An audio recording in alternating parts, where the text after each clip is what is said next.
Dear student, today I am going to deal about celiac disease. So firstly, we will see about definition of celiac disease. The celiac disease is an inflammatory autoimmune condition of the small intestine triggered by gluten in genetically susceptible individual. Celiac disease is a digestive disease that damages the small intestine and interferes with the absorption of nutrient from food. तो celiac disease क्या है? Celiac disease एक inflammatory auto immune condition है small intestine का, है ना. Small intestine का auto immune condition है, inflammatory condition. What is the auto immune condition?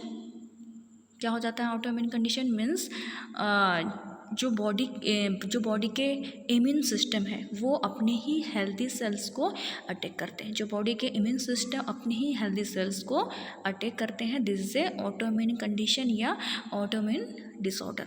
Okay, तो this is A autoimmune condition और इन्फ्लामेटरी कंडीशन हो जाता है इंटेस्टाइन का, और triggered by gluten in genetically sustainable individual.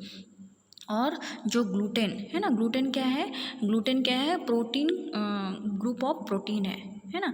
Group of protein है जो कि कहाँ पाया जाता है? ये जितने भी सीरियल्स और ग्रेन्स होते हैं, है ना, सीरियल्स और ग्रेन्स है उसमें ये जो ग्लूटेन प्रोटीन ये पाया जाता है. जैसे कि कहाँ सीरियल्स और ग्रेन्स, जैसे वीट हो गया, राई हो गया, स्प्लेट हो गया, है ना, इसमें क्या पाया जाता है? ग्लूटेन पाया जाता है. तो इस ग्लूटेन के एक्शन के द्वारा, इस ग्लूटेन के ट्रिगर के द्वारा, एक्शन के द्वारा जो ससेप्टेबल इंडिविजुअल है ना, जिसको ज़्यादा चांसेस हैं ऐसे इंडिविजुअल को जिसको ऑटोइम्यून कंडीशन है, ऑटोइम्यून डिसऑर्डर है, इन्फ्लामेटरी डिसऑर्डर है, ससेप्टेबल इंडिविजुअल है, उनको ग्लूटेन का जो एक्शन है, ट्रिगर है, वो उन पर एक्ट करता है.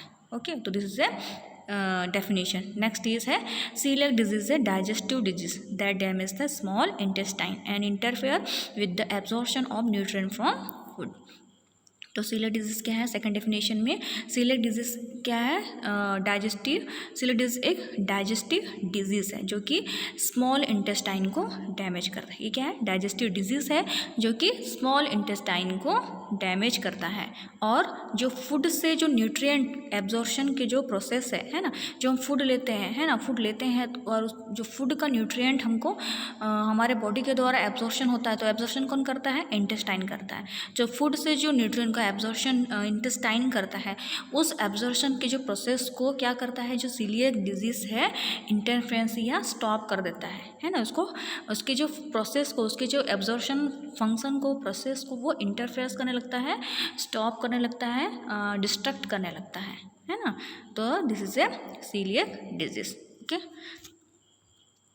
नेक्स्ट है causes of celiac disease. The first cause is the exact cause is unknown. तो there is a exact cause is unknown. Next है genetic factor. If they having celiac disease in family, है ना, तो ये क्या करेगा? आने वाले जो फैमिली जो मेंबर्स हैं उनमें ये क्या हो जाते हैं? ट्रांसमिट हो जाते हैं, ट्रांसफ़र हो जाते हैं.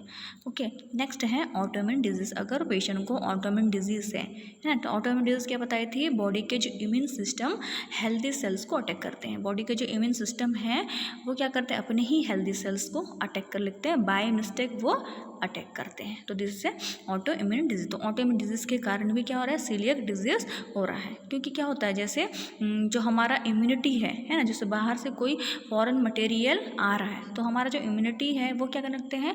उस फॉरेन मटेरियल को, उस फॉरेन बॉडीज़ को फाइट करके डिस्ट्रॉय करते हैं. लेकिन जो हमारे इम्यून सिस्टम ही हमारे सेल्स को क्या कर रहे हैं? डिस्ट्रॉय कर रहे हैं. तो जो भी डिजीज़ हो बाहर से एंटर हो रहे हैं, बैक्टीरिया, पैथोजन एंटर हो रहे हैं, वो उससे फाइट नहीं कर पा रहा है क्योंकि ऑटोइम्यून कंडीशन के कारण, जिससे सीलियक डिजीज़ होने के चांसेस बढ़ जाते हैं.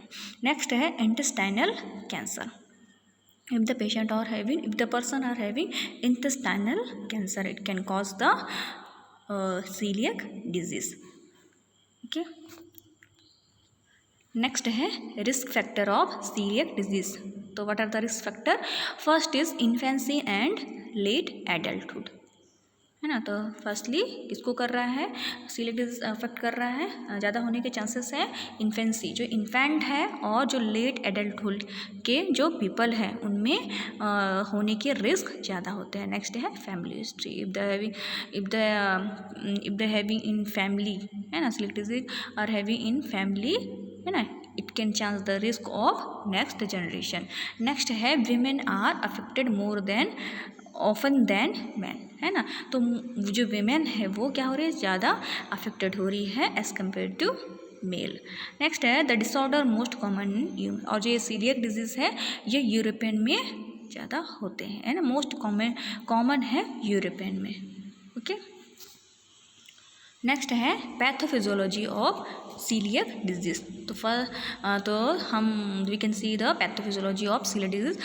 Person with coeliac disease eat gluten due to aetiological factor. तो इटियोलॉजिकल फैक्टर क्या था, ऑटोइम्यून कंडीशन हो गया, है ना, और आपका जेनेटिक फैक्टर, है ना, this lead to person with coeliac disease eat gluten, है ना। अगर जो पर्सन है ना, पर्सन को सीलियक डिजीज हो रहा है तो कैसे हो रहा है, जब वो ग्लूटेन को ईट कर रहा है ना, जो प्रोटीन ग्लूटेन है, ऐसा फूड जिसमें ग्लूटेन पाया जा रहा है उस फूड को अगर वो खा रहा है तो पर्सन को सीलियक डिजीज होगा। This lead to gluten trigger abnormal junction function. तो जो ग्लूटेन है, जो प्रोटीन है, ये क्या करते हैं, जो इंटेस्टाइन का जो फंक्शन को क्या करते हैं, एबनॉर्मल करते हैं। ग्लूटेन के ट्रिगर के द्वारा, ग्लूटेन के एक्शन के द्वारा इंटेस्टाइन के फंक्शन को एबनॉर्मल या डिस्ट्रक्ट करते हैं। This lead to gut cell get damage, जिसके कारण जो इंटेस्टाइन के सेल हैं वो क्या होने लगते हैं, डैमेज होने लगते हैं। नेक्स्ट है लीक गट, जिसके कारण जो सेल क्या हो रहा है, डैमेज हो गया, जिसके कारण इंटेस्टाइन क्या होने लगता है, लीक होने लगता है। This lead to auto immunity, इसके कारण क्या हो रहा है,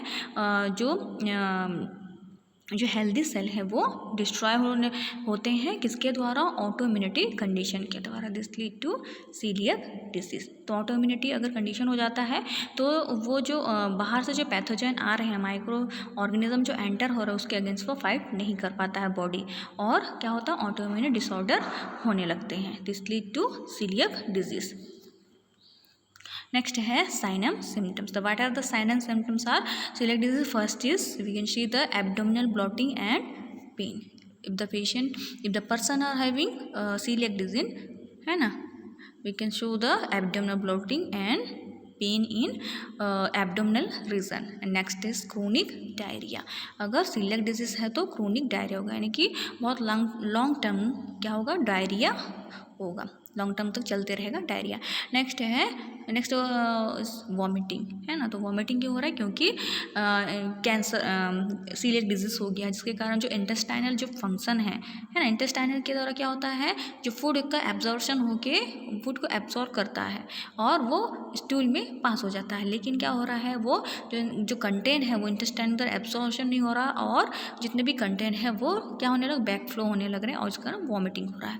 नेक्स्ट है कॉन्स्टिपेशन। फूड का जो न्यूट्रिएंट के एब्जॉर्प्शन ना होने के कारण कॉन्स्टिपेशन ऑकर हो रहा है। नेक्स्ट है फॉल स्पेलिंग और फैटी स्टूल, और जो स्टूल पास हो रहा है वो फैटी स्टूल हो रहा है, और उसमें से क्या फॉल स्पेलिंग, मतलब फॉल स्मेलिंग आने लगती है। नेक्स्ट है डिलेड प्यूबर्टी, है ना। जो प्यूबर्टी जो प्रॉपर टाइम में, है ना, एक पर्टिकुलर मेल फीमेल का प्यूबर्टी का जो एज होता है वो अलग अलग होता है, तो वो एक नॉर्मल जो प्यूबर्टी है वो नहीं हो पाता है, डिलेड हो जाता है।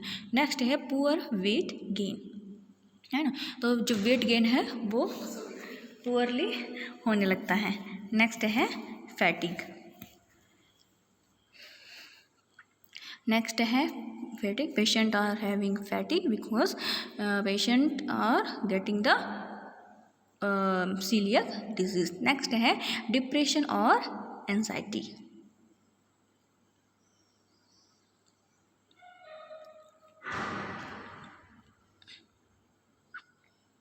डिप्रेशन और एंजाइटी, पेशेंट जो पर्सन क्या कर रहा है, उसको डिप्रेशन और एंजाइटी हो रहा है बिकॉज उनको सीलियक डिजीज हो गया है ना, इंटेस्टाइन में डिसऑर्डर हो गया, इसके कारण वो डिप्रेस हो गया और एंजाइटी हो जाता है है ना। तो कुछ भी डिजीज़ होता है तो क्या हो जाते हैं हम, एंजाइटी और डिप्रेशन लगता है, सोचने लगते हैं कि हमको कौन सा डिजीज़ हो गया है, उससे डरने लगते हैं। तो ये सारे साइन एंड सिम्टम होते हैं।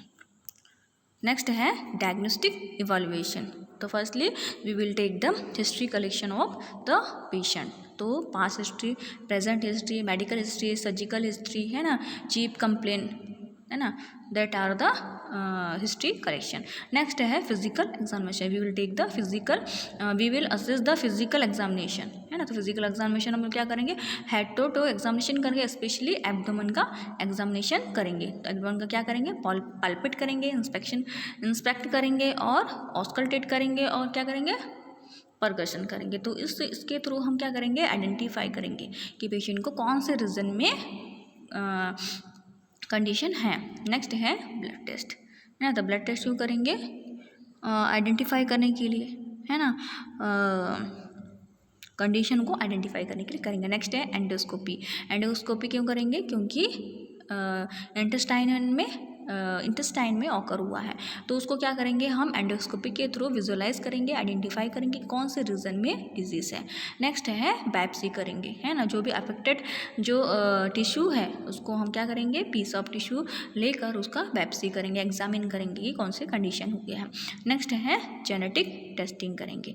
जेनेटिक टेस्टिंग के द्वारा क्या करेंगे कि कौन से जीन्स के कारण हो रहा है ना, कौन से एबनॉर्मलिटी है जीन्स में, वो हम आइडेंटिफाई करेंगे। नेक्स्ट है management.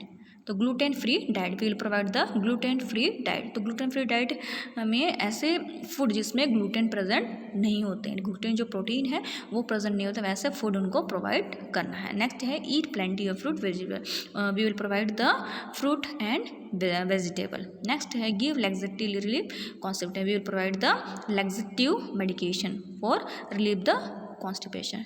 Next is folic acid supplement and calcium. We will provide the folic acid supplement and calcium supplement. Next is proper rest. We will provide the proper rest, because the patient को क्या हो रहा है, depression है, anxiety है, डरा हुआ है, डिप्रेस है ना, पेन हो रहा है, तो उनको क्या करना, प्रॉपरली रेस्ट प्रोवाइड करना। नेक्स्ट है we will provide the analgesic medication. क्यों प्रोवाइड कर रहे हैं, क्योंकि उनको पेन है, तो पेन से रिलीफ करने के लिए एनाल्जेसिक प्रोवाइड करेंगे। नेक्स्ट है नर्सिंग मैनेजमेंट। तो firstly we will assess the condition of patient. Patient की कंडीशन को हम असेस करेंगे, है ना, क्या प्रॉब्लम है ना, वो हम असेस करेंगे। नेक्स्ट है मॉनिटर वाइटल साइन, और मॉनिटर ओवरली हम क्या करेंगे, वाइटल साइन मॉनिटर करेंगे। नेक्स्ट है प्रोवाइड रेस्ट एंड कंफर्ट, हम पेशेंट को रेस्ट और कंफर्ट उनको प्रोवाइड करेंगे। Give free from gluten diet, और जो डाइट प्रोवाइड करेंगे वो ग्लूटेन फ्री डाइट प्रोवाइड करेंगे। और जितने भी ग्रेन्स हैं जैसे वीट, राई, बार्ले, सीरियल्स हैं, इनको अवॉइड करने के लिए बोलेंगे। यूज़ पोटैटो, राइस, सोया और बीन्स, और जो उनको फूड है वो पोटैटो लेने के लिए बोलेंगे, राइस लेने के लिए, सोया, गुनिया और बीन्स लेने के लिए बोलेंगे। इसमें जो ग्लूटेन है वो प्रेजेंट नहीं होता है, तो फ्री फ्रॉम ग्लूटेन डाइट उनको प्रोवाइड करना है। ओके, तो this is a nursing management. Okay student, तो this is the celiac disease. Thank you.